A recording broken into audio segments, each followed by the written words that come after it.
May 4th, 1945.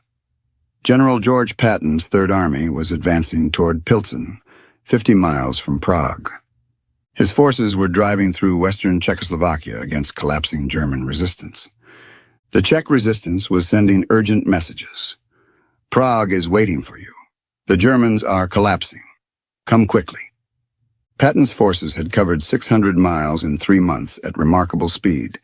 They had crossed the Rhine, liberated Bavaria, and driven into Czechoslovakia. Prague sat wide open ahead of them. German resistance was minimal. The Wehrmacht was surrendering in droves. Czech partisans controlled parts of Prague already and were begging for American support.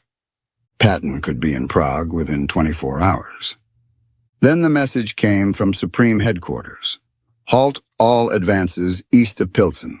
Do not proceed toward Prague. Await further orders. Patton read the order and exploded. His army was positioned perfectly. The Soviets were still fighting through eastern Czechoslovakia, days away from Prague. Why stop now? He demanded an explanation from Eisenhower. The answer would reveal a political calculation that would cost Czechoslovakia its freedom for 41 years. Prague wasn't just another city. It was the capital of Czechoslovakia, the industrial heart of Central Europe, and a symbol that mattered to both Stalin and the West. The Czech government in exile in London had been waiting 6 years for liberation. President Edvard Beneš expected American forces to free Prague. Czech resistance fighters had been preparing for an uprising to welcome American troops.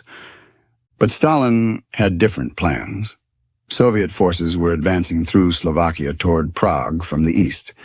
Stalin had told Eisenhower that Czechoslovakia fell within the Soviet sphere of operations. While the final political fate of Prague wasn't explicitly signed away at Yalta, the military spheres of operation had been loosely agreed upon. Eisenhower was determined to stick to the line to avoid accidental combat between U.S. and Soviet troops. Eisenhower faced a choice. American forces could reach Prague first easily, but taking Prague would anger Stalin and potentially fracture the alliance before Germany had even officially surrendered. Third Army's position was perfect. Patton had 12th Corps, 20th Corps, and 5th Corps positioned across western Czechoslovakia. His forces were experienced, well-supplied, and facing minimal opposition. German units in Czechoslovakia were surrendering to Americans rather than Soviets. Wehrmacht officers knew what Soviet captivity meant. They were walking toward American lines by the thousands. Czech civilians were waving American flags. Resistance fighters controlled radio stations and were broadcasting appeals. American forces come quickly. We are ready to rise against the Germans. Patton's intelligence officers reported that Prague could be taken with minimal casualties. The German garrison was token. Most Wehrmacht units were trying to flee west to surrender to Americans instead of Soviets. Operationally, it was the easiest objective Third Army had faced in months. A 2-day advance, light resistance, enthusiastic local support. The Red Army still days away fighting through Slovakia. Patton told Eisenhower he could be in Prague by May 6th. Eisenhower told him to stay where he was. What Patton didn't know was that Eisenhower had been coordinating directly with Stalin through military channels. Churchill didn't know about these communications. Eisenhower was operating with a degree of autonomy that bypassed the political concerns of the State Department, focusing strictly on military lines of demarcation. On April 28th, Eisenhower had informed Stalin that American forces would not advance beyond Pilsen and Carlsbad in Czechoslovakia. Stalin had responded immediately, thanking Eisenhower for his decision and confirming that Soviet forces would liberate Prague. Eisenhower was making strategic political decisions about which territories the Western Allies would occupy and which they would leave to the Soviets, without consulting Washington or London. When Churchill learned about Eisenhower's communications with Stalin, he was furious. Churchill sent urgent messages to President Truman. American forces must take Prague. The Red Army must not be allowed to occupy all of Czechoslovakia. But Eisenhower had already given Stalin his word that American forces would halt at Pilsen. Churchill understood what was happening. Soviet forces were occupying every territory they liberated. Poland, Romania, Bulgaria, Hungary. Wherever the Red Army went, communist governments followed. Churchill could already feel the cold breath of the Iron Curtain, even if the phrase hadn't been coined yet. He wasn't worried about a map. He was worried about a shroud falling over Europe. Churchill sent a message to Truman on April 30th. The liberation of Prague and as much of the territory of western Czechoslovakia as possible by your forces might make the whole difference to the post-war situation. Truman was new to the presidency. He had been in office less than 3 weeks. He deferred to Eisenhower's military judgment. If Eisenhower believed the Prague advance was unnecessary, Truman would support that decision. Churchill tried again on May 4th. American forces should push to the Vltava River through Prague. The Soviets cannot be allowed to take all of Czechoslovakia unopposed. The British chiefs of staff backed Churchill. They argued that Prague's liberation by Western forces would strengthen the Czech government in exile and prevent Soviet domination. Eisenhower refused. He told Churchill that he had given Stalin assurances. American forces would not advance beyond the agreed line. The decision was final. Eisenhower's reasoning was clear to him. Maintaining the Soviet alliance mattered more than occupying Prague. The war against Japan was still being fought. Soviet entry into the Pacific War would save American lives. Eisenhower's priority was a clean end to the European war to facilitate the massive transfer of troops to the Pacific. To Eisenhower, Prague was a prestige objective that wasn't worth a rift with a needed ally. Roosevelt had promised Stalin at Yalta that the Soviets would have predominant influence in Eastern Europe in exchange for Soviet cooperation against Japan. Czechoslovakia wasn't explicitly discussed, but Eisenhower interpreted the Yalta framework as giving the Soviets priority. More personally, Eisenhower believed Stalin could be trusted to honor agreements. He had worked with Soviet officers throughout the war. He thought post-war cooperation was possible if the West showed good faith. Taking Prague against Stalin's wishes would damage that relationship and undermine the United Nations framework. Eisenhower wanted to believe in a world where a handshake with a Soviet general meant something. He chose to trust Stalin's word over Patton's instinct. It was a soldier's honor meeting a dictator's ambition. The Czechs would pay the difference. Eisenhower also believed that occupation lines didn't matter that much. There would be free elections in Czechoslovakia. The Czech people would choose their government. Whether Americans or Soviets liberated Prague wouldn't change the democratic outcome. This assumption would prove catastrophically wrong. On May 5th, the Prague uprising began. Czech resistance fighters seized control of the radio station. They broadcast appeals in English, calling all American forces. Prague has risen. We need immediate support. Barricades went up across the city. Czech partisans attacked German positions. They captured weapons and ammunition. In the chaos, they received unexpected help from Vlasov's Russian Liberation Army, Soviet defectors who had fought for the Germans, but were now looking for redemption and a way to surrender to the Americans instead of Stalin. The plan was to hold Prague until American forces arrived to accept the German surrender. The fighters believed Americans were coming. They had heard Patton was only hours away.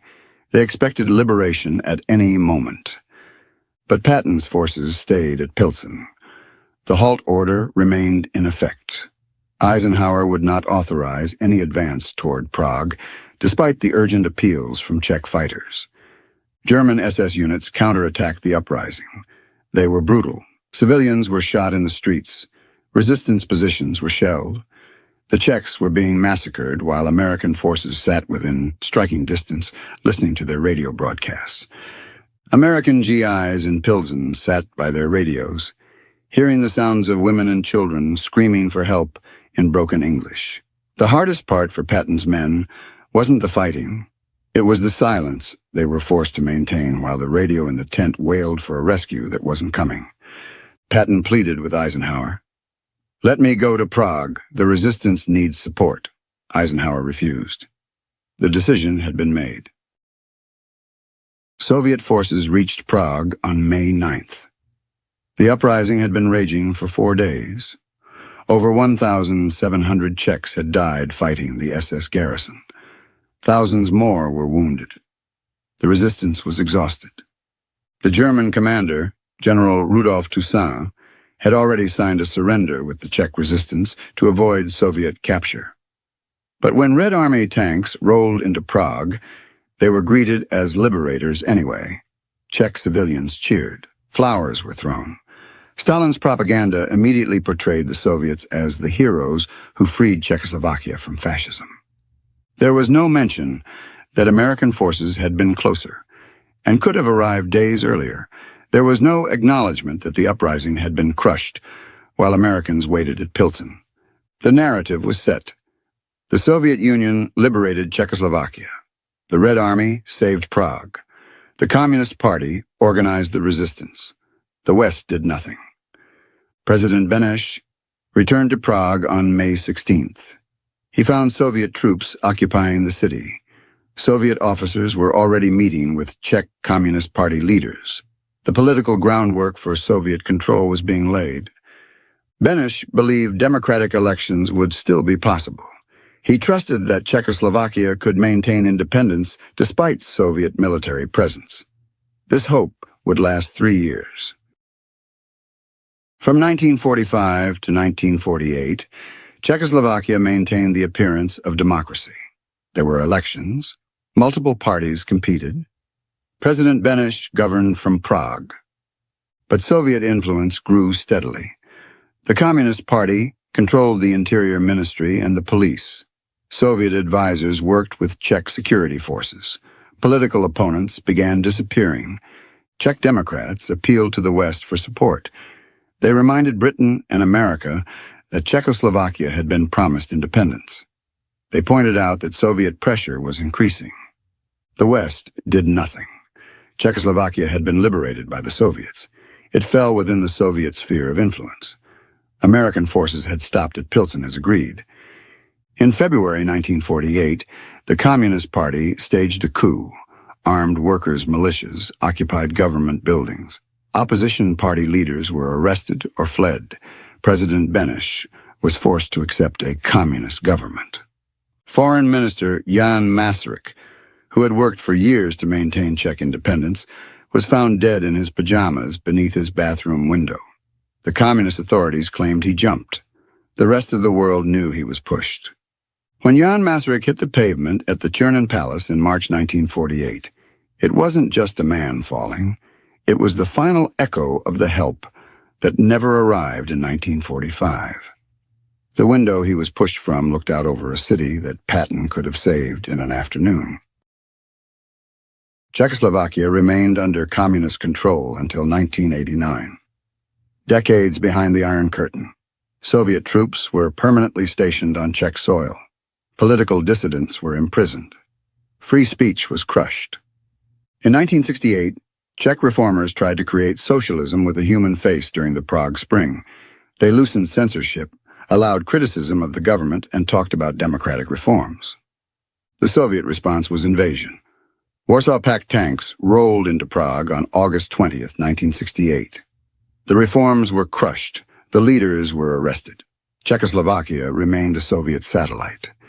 Every time a Soviet tank engine turned over in the streets of Prague during the Cold War, it was an engine that shouldn't have been there.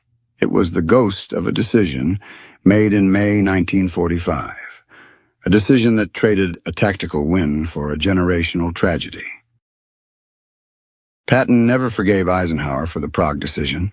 He believed it was the clearest example of political concerns overriding military opportunity. The 16th Armored Division had liberated Pilsen at 8:15 a.m. on May 6th. Patton's cavalrymen stood on the hills outside the city and watched the horizon glow red with the fires of the Prague uprising. They were within striking distance. A morning's march, a mere 2-hour drive, and yet the order was to halt. They had the gas, they had the guns, they had the will. All they lacked was permission. Geopolitical appeasement mattered more than Czech freedom. Patton saw Prague as proof of his broader argument about Soviet intentions. If Stalin wouldn't allow American forces to liberate one city, what did that say about his plans for Eastern Europe? Eisenhower's assumption that occupation lines didn't matter was proven wrong within 3 years. Stalin had no intention of allowing free elections in territories the Red Army controlled. The Czech people paid the price for that miscalculation. 4 decades under communist dictatorship, 2 generations without freedom, all because American forces stopped within reach in May 1945. The Prague decision revealed the pattern that would define the Cold War. Wherever the Red Army went, communist governments followed. No exceptions, no free elections, no negotiated settlements. Churchill had tried to warn Truman and Eisenhower, take as much territory as possible before the war ends. The Soviets will never give back what they occupy. The warning was ignored. Eisenhower chose to trust Stalin and honor agreements. He kept his word to an ally, but in doing so, he unknowingly left a nation to a dictator's mercy. The cost was measured in decades of oppression for millions of people. The lesson should have been learned in May 1945 at Prague. It took 41 more years and the collapse of the Soviet Union before Czechoslovakia regained its freedom.